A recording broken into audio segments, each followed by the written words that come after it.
The Audio Beacon, May 2022. The Queen's Platinum Jubilee Beacon, 2nd of June, 8:45 p.m. Inkpen, Walbury Hill. Bring a picnic, bring the family, bring your singing voices. Parking on top of Walbury Hill. Please approach from the East Car Park. What 3 words, : / geese, stapled, geese. We will have an official bagpiper and bugler to celebrate in style. The Queen's Platinum Jubilee celebration, 2nd to the 4th of June, 2022. Lighting a beacon for the Jubilee. On the evening of Thursday, 2nd of June, Inkpen will be lighting a beacon on Walbury Hill at 9:45 p.m. to join with beacons being lit throughout the country. All will be welcome to come along to take part in the ceremony. The celebration will include a piper who will play Diu Regnere at 9:35 p.m. This will be followed by a bugle call, Majesty, at 9:40 p.m. officially announcing the lighting of the beacons at 9:45 p.m. We are also hoping to have a local choir who, along with choirs throughout the country and Commonwealth, will sing a unique musical tribute to Her Majesty the Queen that evening, filling the world with the sound of music and song. Currently, we are having trouble finding a choir. If you have any ideas, please contact Emma. See email below. Inkpen Big Jubilee Saturday, incorporating Party in the Park. Please put Saturday, 4th of June 2022 in your diary for a village event at the playing fields to celebrate the Queen's Platinum Jubilee. The daytime event will run from 12 o'clock until 4 p.m. There will be a great selection of activities and games for all ages, including a family challenge, a coconut shy, face painting and crafts for children, a bouncy castle, welly wanging, a village tug-of-war competition, a dog show, barbecue, crepes, ice creams, drinks and stalls, plus a number of other games and activities. Party in the Park will be held in the evening. We need help with running the stalls and activities, and if you could spare an hour on the day to get involved and help, it would be much appreciated. Please email Emma at mwordsworth@gmail.com. That's emwordsworth@gmail.com. The event is for everyone, and there will be free entry during the day, although there will be a charge for Party in the Park in the evening. Party in the Park will be a great evening of live music and entertainment. There will be 4 great bands, plus a barbecue and beer tent. It will start at 5 p.m. and finish around 10:30 p.m. Tickets for this can be bought in advance from eventbrite.com. Search for Inkpen Party in the Park. Other events for the Jubilee. A church near you. If your parish is organising events for the Jubilee, do send details to me, Phil Ireland, at pji@crestednewtcomputing.co.uk, where I am planning to include them on the parish pages on a church near you. Reminder, a church near you pages for all parishes are as below. Kintbury, https://www.achurchnearyou.com/church/168/ Enborn, https://www.achurchnearyou.com/church/5853/ Inkpen, https://www.achurchnearyou.com/church/5907/ West Woody, https://www.achurchnearyou.com /church/6047/ Coombe, https://www.achurchnearyou.com/church/5824/ Hampstead Marshall, https://www.achurchnearyou.com/church/5884/ Everyone. A link to Jubilee celebration pages will be on the left side of each parish page, giving details of Benefice celebrations. Letter from the ministry team. The merry month of May. I'm writing this during a brief lull over the Easter weekend. So, with my mind currently filled with images of crosses and empty tombs, but for you to read as we move into the month of May, with all its own associations of spring, lambs, catkins, etc. And of course, the specific traditions of the month, maypoles, May Queens, and kings, but somehow they don't have quite the same significance, even in these days of equality all round. Face washing at dawn, in May Day dew, etc. In my school days, despite hours of practice, maypole dancing always proved to be a great example of the biblical commandment, do not let your left hand know what your right hand is doing. Matthew chapter 6, verse 3. I don't think things are very different now. The opportunities for confusion are endless, and there must surely be some sort of moral to be gained from the reflection that past errors don't necessarily show up until it's time to turn round, reverse the dance, and unwind the plaited ribbons. Or not. At the age of 10, somewhat to my bewilderment, I found myself crowned as the village May Queen, with the dancing partner whose toes I always trod on, sometimes accidentally, as my opposite number. I don't think either of us had a clue what it was all about, which is probably just as well, as like most ancient rural rituals, there are strong elements of pagan fertility rites involved. Of course there are. What was more important in the ancient world than appeasing whatever mysterious and unknown powers there might be, in order to ensure both plentiful harvests and multiple offspring to work the land, and in due course bring in the produce that would sustain life for the next 12 months. It is, of course, the same still in many parts of the world, although so many of us in the West have lost sight of our interconnectedness with the earth and earthiness.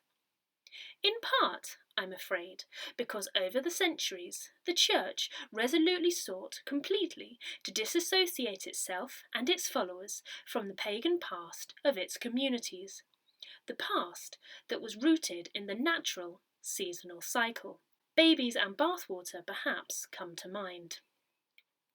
The festival of Easter, so central to Christianity, was quite possibly grafted onto the festival of Eostre, an Anglo-Saxon goddess of spring mentioned by the 8th century historian Bede.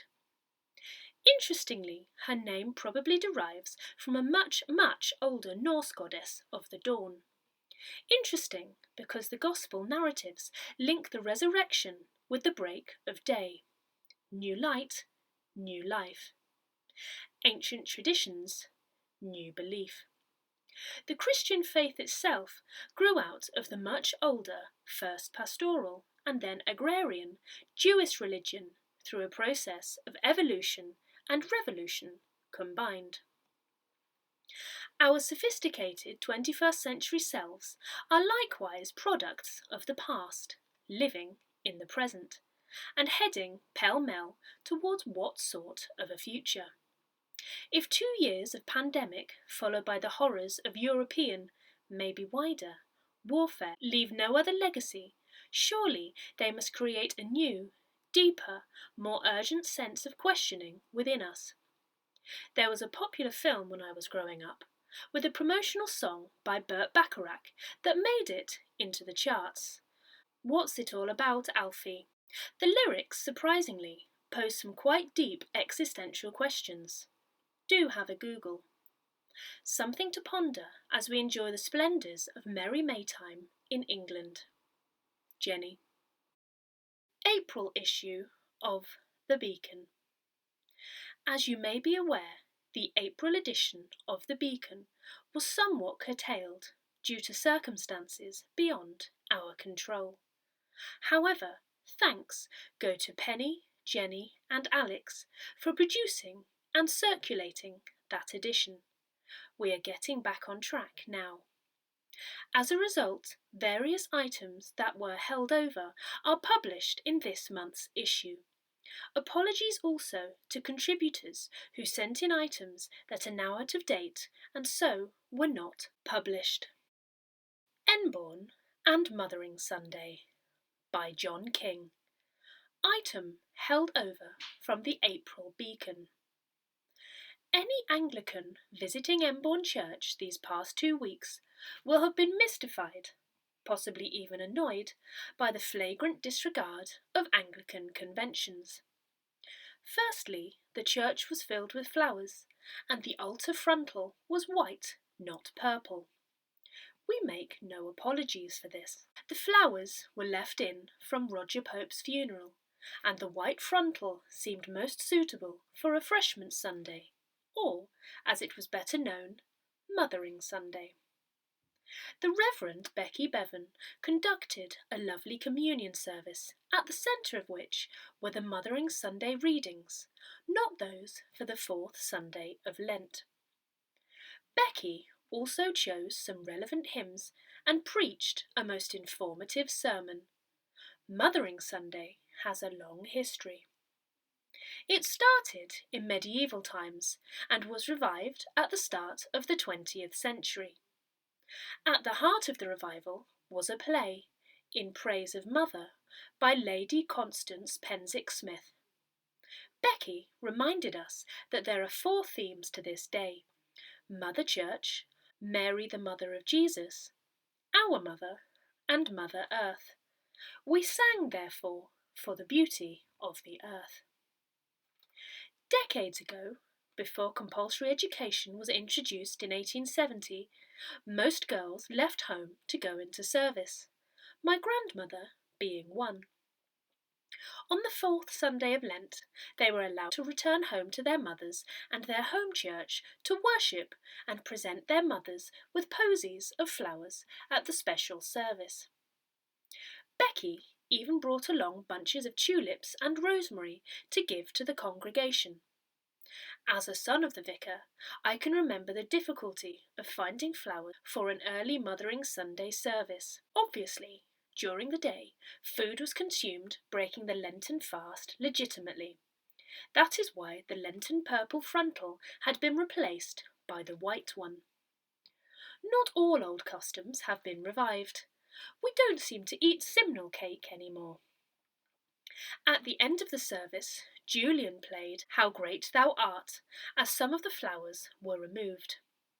Many happy conversations ensued as the congregation displayed many of the virtues St. Paul commended in the epistle Colossians 3. It was lovely to see Steve and Harriet Bilcliffe and Sarah Pope, and to learn that Benjamin and the twins were enjoying themselves. With Peter Seabrook recovering from his hip operation, David Church opened up and put the heat on. Appropriately, Mothering Sunday ended for me with a cream tea in the company of Margaret and Anna at the yew tree. Many of us in the Benefice enjoyed reading Patrick Whitworth's book and did those feats in ancient times. I have just finished another book which you may enjoy, Evensong by Richard Morris. His father was a clergyman in the mid-20th century. He knew many interesting people, including Mervyn Stockwood and Archbishop Stuart Blanche. Richard grew up amidst the many changes and controversies in the church of the mid-20th century. He became a world-famous archaeologist, but has a great interest in and a vast knowledge of church history. This book contains, therefore, much detail on the development of the church, insights into the early church, and comments on the event of the more modern period. I found it fascinating and informative. Spring is now with us. The evenings are lighter, and the countryside is a joy to behold. Despite the events in the Ukraine, there is still much to enjoy about April in England now that April is here. Easter Morning Disciple, a poem by Anna Newton, held over from April. Walking in the garden early, chill of wind by the open cold stone door, clear in the sun, the dew on pale primroses shone, and tall narcissus had begun to move. Peace filled the air. After the rending, after the suffering, remembering the honest thieves and the thunder's roar, I trod in reverie. I thought I heard a voice and turned to see the gardener tending the seedlings, watching the fledglings. He held my gaze and spoke to me. I am not yet ascended, tell them, he said, I am risen, words of life and the Spirit to come. I go to my Father, your Father, and my Father, and I will speak more. He is your God and my God, and to recognize it will take many years. Patience, Saint Benedict said. Patience, my friends. Thoughts on Ukraine and how one man symbolizes its history today. By Chris Stott. Contributed by Jill Guy. In June of 1941, Hitler's army began a rampage through Ukraine, razing towns, unleashing death squads, and massacring Jews by the hundreds of thousands. In one village in the Pale of Settlement, virtually the only region of the Soviet Empire in which Jews were permitted to reside, 4 Jewish brothers enlisted in the military, said goodbye to their parents, and walked off to fight the Nazis. By the war's end, in 1945, only one of the brothers, named Semyon, was still alive. He returned to find that the Nazis had torched his entire village, burning his parents to death. Semyon's family was dead, and his beloved Ukraine was in ruins. The Nazis had murdered between 1.2 and 1.6 million Ukrainian Jews. Semyon married a fellow Ukrainian Jew who had survived the war by fleeing her city, in which the Nazis had killed 5,000 Jews. 2 years later, in that same city, they had a son, Alexander, keeping alive the family line that the Nazis had brought a razor's width from extinction. 31 years after that, Alexander had his own little boy. That boy was Volodymyr Zelensky, who grew up to become the president of independent, democratic Ukraine. Today, he leads his outmanned, outgunned, ferociously defiant nation against the onslaught of Russia. As Russia dashes itself against the will of his people, Zelensky, the survivor of survivors, summons the resilience of his ancestors. He does not bend. Ascension Day, a poem by Anna Newton, held over from April. At school we had a picnic on Ascension Day. We attended church and then set off walking in the countryside. It seemed to me we had entirely different conversations on this day, as I'm sure the disciples did.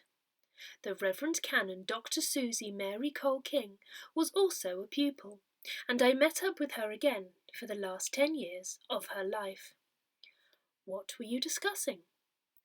We pondered on the tale of his ascension, how Jesus spoke to those he knew, told them of his seat beside his Father, then left them, taken from them, up to heaven.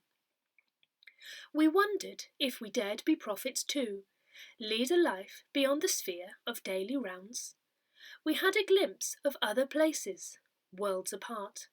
Had we caught a phrase or heard a trumpet sound? We wondered as we walked on country paths about the friends and family we knew, their expectations, their joys and sorrows, and we pondered on our own what we hoped to do. Walking in the sunshine and breaking bread upon the green and pleasant hillside, we were walking with the prophet Spirit King. We had company and were surely being led. Celebrating Queen Victoria's Golden Jubilee by Tessa Locke. Queen Victoria came to the throne on 20th of June 1837. So, by her Golden Jubilee in 1887, many people had grown up knowing no other monarch. Consequently, the 50th anniversary of her coronation was seen as a cause for great celebration. It is likely that all the villages in our Benefice would have celebrated the event, although it seems that only Kintbury, West Woody and Coombe sent reports to the Newbury Weekly News, where reading them illustrates just how different these villages were then. A church service of thanksgiving was essential to the celebrations in all three villages. At Coombe, villagers marched behind a banner to St Swithin's, while St Mary's Kintbury flew the royal standard and the bells were rung. Celebrations in the two smaller villages very much revolved around the respective big houses with their principal families. At Coombe, Mr W. H. Cole gave his workers, gamekeepers and labourers on the Coombe estate a meal of hot roast beef, mashed potatoes, plum pudding and beer, all enjoyed on the village green. The villagers did not fail to express themselves most grateful, but then it would be expected to show appreciation to those you were dependent on for employment. The meal was followed by singing and dancing, freely indulged in by the village lads and lasses, and presumably for the men only, the fragrant weed too, liberally supplied by Mr Cole, was thoroughly enjoyed. At West Woody, celebrations kicked off in sporting vein with a cricket match, although presumably this was something to be enjoyed more by the men than the women. The church service was held at 5:15, after which parishioners proceeded to the home of Mr and Mrs Cole at the big house for hot roast beef and plum pudding, which was, the report tells us, consumed in a West Woody fashion, which cannot be beaten.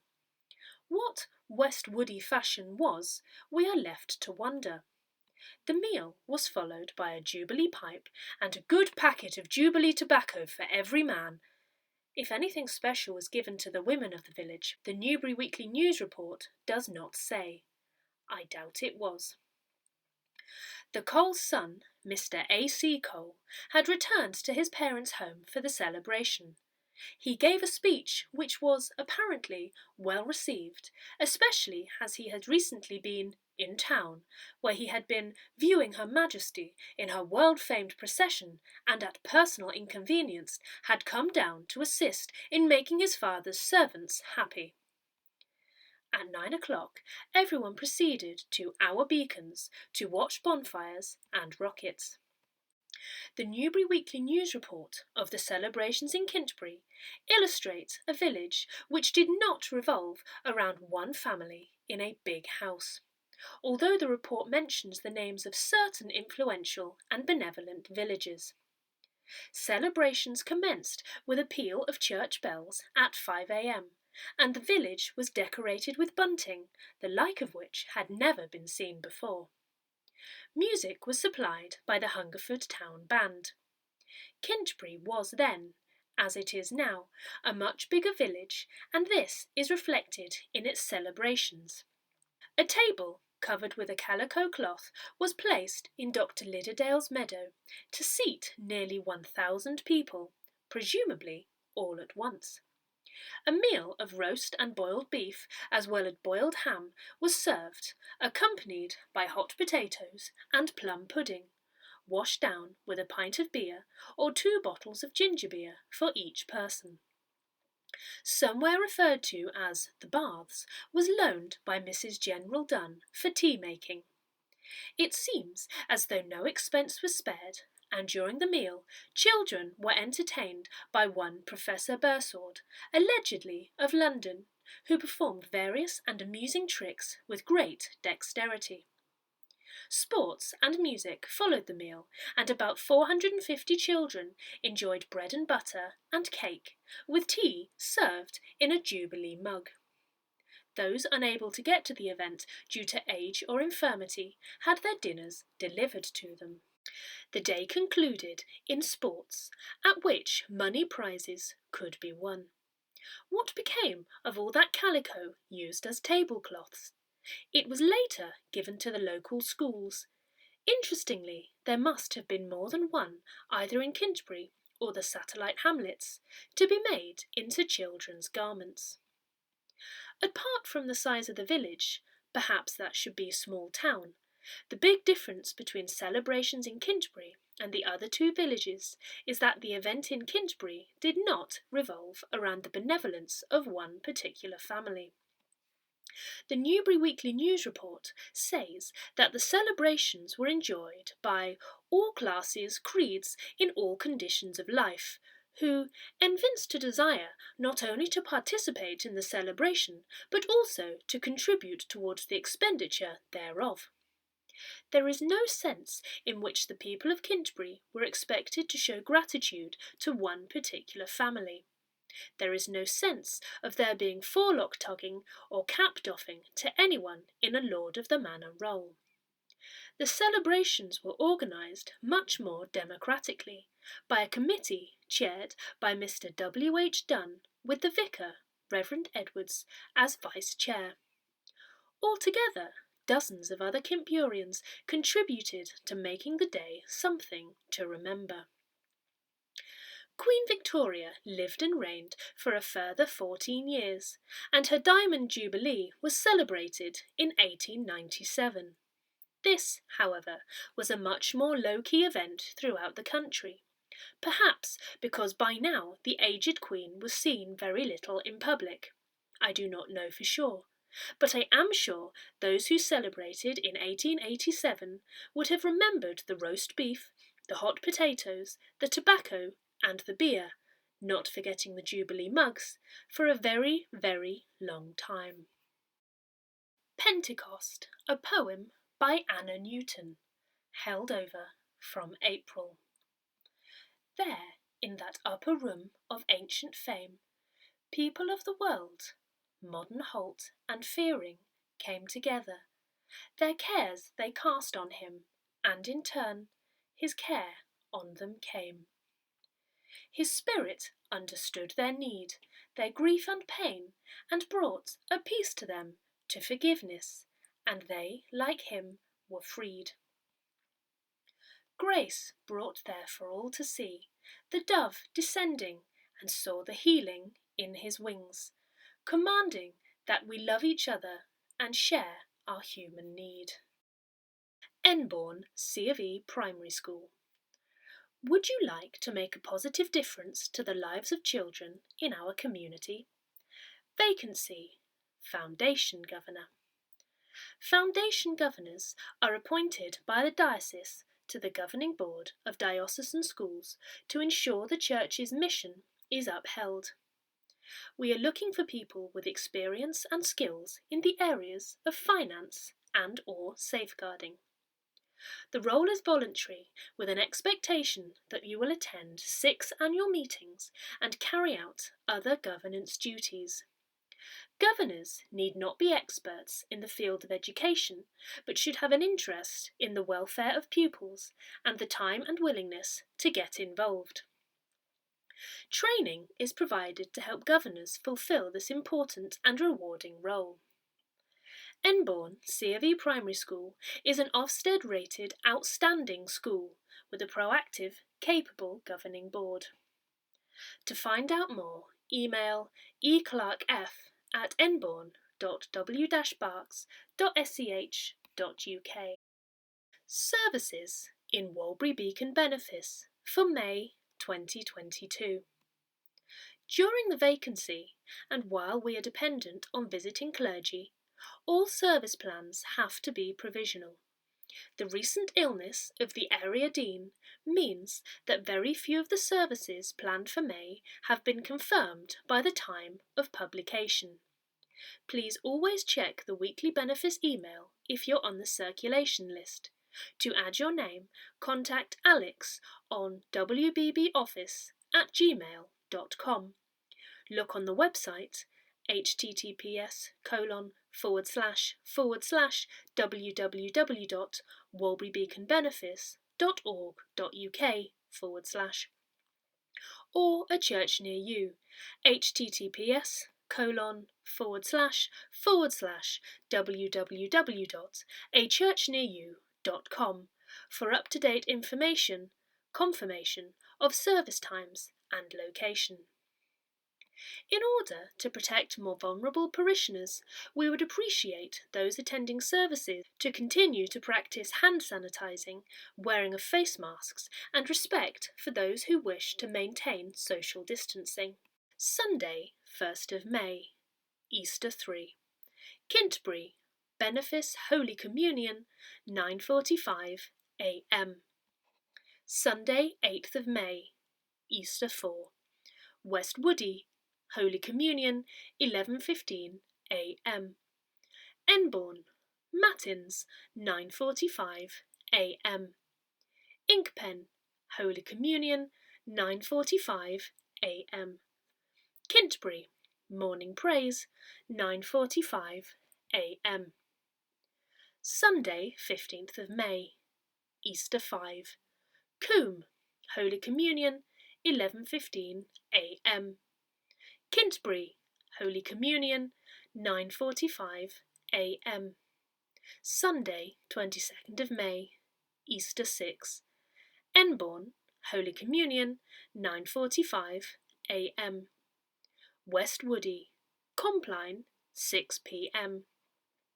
Kintbury, Morning Praise, followed by APCM, 9:45 a.m. Inkpen, Compline, 6 p.m. Sunday, 29th of May, Easter 7. Kintbury, Holy Communion, 8 a.m.